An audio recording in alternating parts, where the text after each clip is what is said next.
എൻ്റെ ഈശോയെ, നീ എൻ്റെ ജീവിതത്തിൽ എനിക്ക് തന്ന എല്ലാ അനുഗ്രഹങ്ങളെയും ഓർത്ത് നിനക്ക് ഞാൻ നന്ദി പറയുന്നു. പാപക്കുഴിയിലേക്ക് വീണുപോയ എന്നെ നീ കൈപിടിച്ച് കയറ്റിയില്ലായിരുന്നെങ്കിൽ കർത്താവെ, കല്ലൂടിയിലൂടെ സന്തോഷവും സമാധാനവും തേടിയപ്പോൾ ഞാൻ എൻ്റെ ജീവനും ആത്മാവും നഷ്ടപ്പെട്ടു കർത്താവ്. അതിനെ വീണ്ടെടുത്ത് നിന്റെ കരങ്ങൾ മാത്രമേ ഉണ്ടായിരുന്നുള്ളൂ കർത്താവെ. ജീവിതകാലം മുഴുവൻ എനിക്ക് വേണ്ടി ജീവിച്ചവരെ വേദനിപ്പിച്ചുകൊണ്ട് ഞാൻ അനുഭവിച്ച സുഖങ്ങളൊക്കെ എന്തിനാണെന്ന് ആലോചിക്കുമ്പോൾ എനിക്ക് എന്നോട് തന്നെ വെറുപ്പ് തോന്നുന്നു കർത്താവെ. അപ്പോഴൊക്കെ ഞാൻ നിന്നെയും വേദനിപ്പിക്കുമായിരുന്നല്ലോ കർത്താവെ. പാപകരമായ ജീവിതത്തിൽ അങ്ങേയറ്റം വരെ ഞാൻ പോയി. എല്ലാ മ്ലേച്ഛതകളിലും ഞാൻ ഏർപ്പെട്ടു. എല്ലാ ലോക സുഖങ്ങളും ഞാൻ അനുഭവിച്ചു. ഇതൊക്കെ ചെയ്യുമ്പോൾ എത്രമാത്രം എനിക്ക് വേണ്ടി വേദനിച്ചു കർത്താവേ. ഈ പാപിയോട് കരുണ തോന്നണമേ. എന്റെ ജീവിതയാത്ര എല്ലാവരെയും ഇഷ്ടപ്പെടുത്തി, എല്ലാവരും വെക്കപ്പെട്ടു ഞാൻ ഒറ്റയ്ക്കായി പോകും. പാവത്തിന്റെ ചെറുക്കുഴിയിൽ ഞാൻ ആഴ്ന്നു കിടന്നു. ഒരു വെളിച്ചമായി നീ കടന്നു വന്നില്ലായിരുന്നു.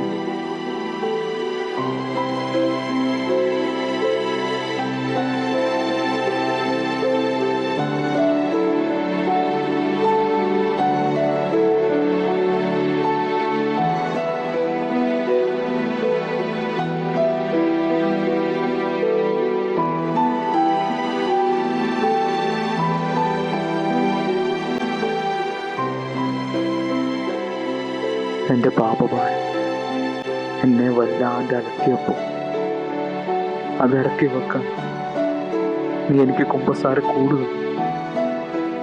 കുമ്പസാരത്തിലൂടെ ഞാൻ നിന്നെ കണ്ടു, നിന്റെ സ്നേഹത്തെ കണ്ടു.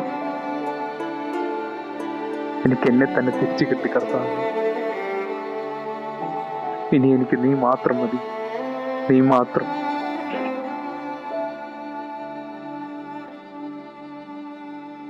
കർത്താവേ, നിന്നെ ഞാൻ ഇനി ഒരിക്കലും വേദനിപ്പിക്കില്ല.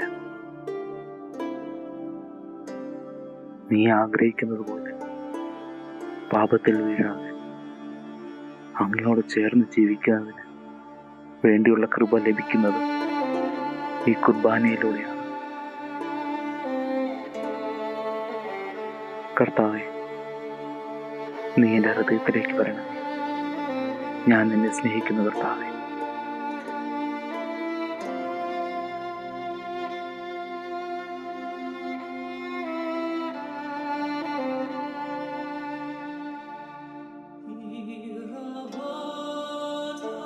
എവിടെയായിരുന്നടാ നീ ഇത്ര നേരം?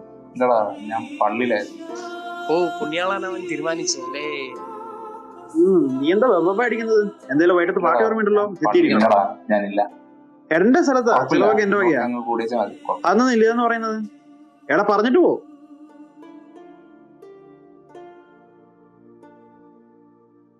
ഞാനിനി നിന്നെ വിട്ടു പോയാലും നീ എന്നെ വിട്ടു കളയരുതേ ഈശോയെ.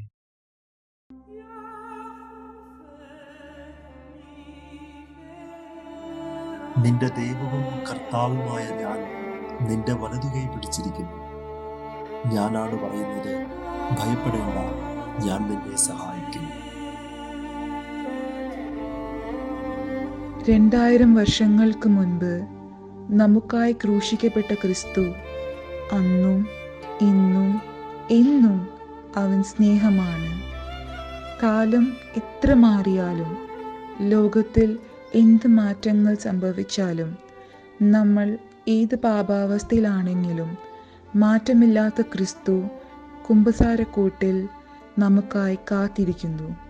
വിശുദ്ധ കുർബാനയിലൂടെ നമ്മിൽ വസിക്കാൻ അവൻ ആഗ്രഹിക്കുന്നു. നമുക്ക് അവൻ്റെ കരം പിടിച്ച് അവനോടൊപ്പം സഞ്ചരിക്കാം.